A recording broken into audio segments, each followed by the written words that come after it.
রিজিক আমাদের যে রিজিক আল্লাহ পাক দিয়া পৃথিবীতে আমাদেরকে পাঠাইছেন, ওটা কিন্তু ফিক্সড। ওটা ফিক্সড করে দেওয়া আছে। কিন্তু পথ দুইটা, পথ আছে দুইটা, একটা হচ্ছে হালাল পথ, একটা হচ্ছে হারাম পথ। এখন এই দুইটা কোন পথটা আপনি বাইছে নেবেন? রিজিকের পথ হচ্ছে দুইটা, একটা হালাল, একটা হারাম। কিন্তু কী পরিমাণ রিজিক আপনার ভাগ্যে লেখা আছে, আপনার সমস্ত জীবনে আপনি কত কোটি টাকা ব্যয় করবেন, কত লক্ষ টাকা আপনি উপার্জন করবেন, কত লক্ষ টাকা ব্যয় করবেন, সেটা ফিক্সড করা আছে। কখন মারা যাবেন সেটাও ফিক্সড করা আছে। পথ দুইটা, হালাল আর হারাম। অর্থাৎ আপনি ঢাকা থেকে চট্টগ্রাম যাবেন, ঢাকা থেকে চট্টগ্রাম আপনাকে যেতে হবে, আপনার গন্তব্য ফিক্সড করা আছে চট্টগ্রাম। এখন সেখানে আপনি যাবেন কিভাবে? আপনি ট্রেনেও যেতে পারেন, বাসেও যেতে পারেন। পথ আপনার জন্য দুটাই খোলা আছে, যেটা ইচ্ছা আপনি যেতে পারেন। আপনি যদি বাসে যাইলে আরামবোধ মনে করেন তাহলে বাসে যাবেন, আর ট্রেনে আরামবোধ মনে করলে ট্রেনে যাবেন। একইভাবে আপনার রিজিক ফিক্সড। আপনি কতটুকু খাবেন, আপনি কতটুকু খরচ করবেন, কতটুকু উপার্জন করবেন, এটা ফিক্সড করে দেওয়া আছে।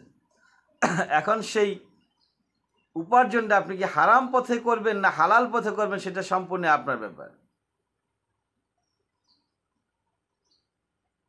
আপনি যদি হালাল পথে উপার্জন করেন, আপনার জন্য ধরুন সমস্ত জীবনে 5 কোটি টাকা আপনার জন্য বরাদ্দ আছে, বা 500 কোটি টাকা বরাদ্দ আছে। ওই 500 কোটি টাকার পরে 1 টাকাও আপনি উপার্জন করতে পারবেন না যদি হারাম পথে উপার্জন করেন ওই 500 কোটি টাকাই। আর যদি হালাল পথে উপার্জন করেন, আল্লাহ পাক আপনাকে ওই 500 কোটি টাকা হালাল রাস্তা বাস ব্যবস্থা করে দিবেন, আপনার নিয়ত যদি সহি থাকেন।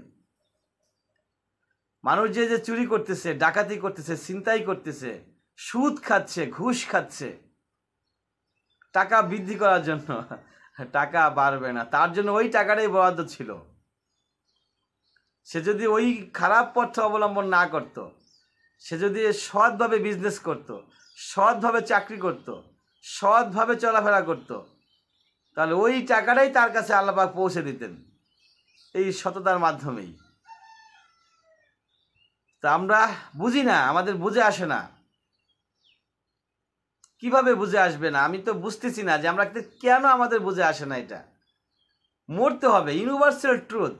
পৃথিবীর এমন কোনো মানুষ নাই যে জানে না তাকে মরতে হবে, অথচ অন্তর থেকে সেই বিশ্বাসটা আসে না যে আসলে আমি মারা যাব। আমি মারা যাব সেই বিশ্বাসটা আমার অন্তরে ঢোকাইতে পারি না।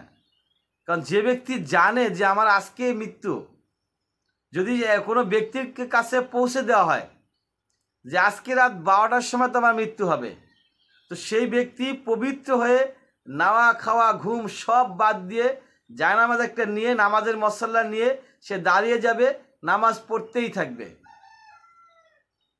এরকমটা হবে না? কিন্তু আমাকে নির্দিষ্ট করে বলে দেওয়া হয় নাই যে আমি কখন মারা যাব।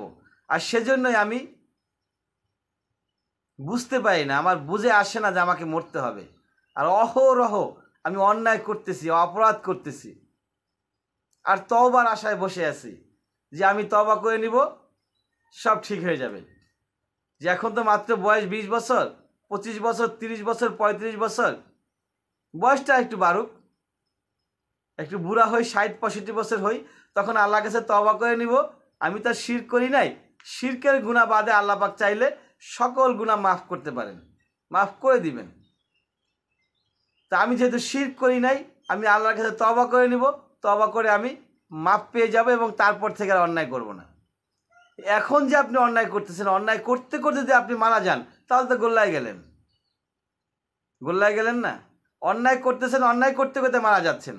আমরা দেখি ছোট শিশু জন্ম নিয়ে মারা যায়, মায়ের পেটে থাকতে মারা যায়, 1 বছর, 2 বছর, 3 বছর, 4 বছর, 5 বছর, সকল বয়সের মানুষকে আমরা মরতে দেখি। এমন কোনো বয়সের মানুষ নাই যারা মরেন নাই। তাহলে আপনি কিসের ভরসায় বসে আছেন যে আপনি 80 বছর বাঁচবেন? আপনি যদি আল্লাহকে বিশ্বাস করেন, নবী মুহাম্মদ সাল্লাল্লাহু আলাইহি সাল্লামকে বিশ্বাস করেন, তাহলে আপনি আজকে থেকেই ইবাদতে লেগে যান, নামাজ পড়েন, রোজা রাখেন, হজ করেন, টাকা থাকলে দান সদকা করেন, পাড়া প্রতিবেশীর সঙ্গে ভালো আচরণ করেন। ইনশাআল্লাহ তাআলা আপনার সফলতা চলে আসবে। ওয়া আখির দাওয়ানা আলহামদুলিল্লাহি রাব্বিল আলামিন।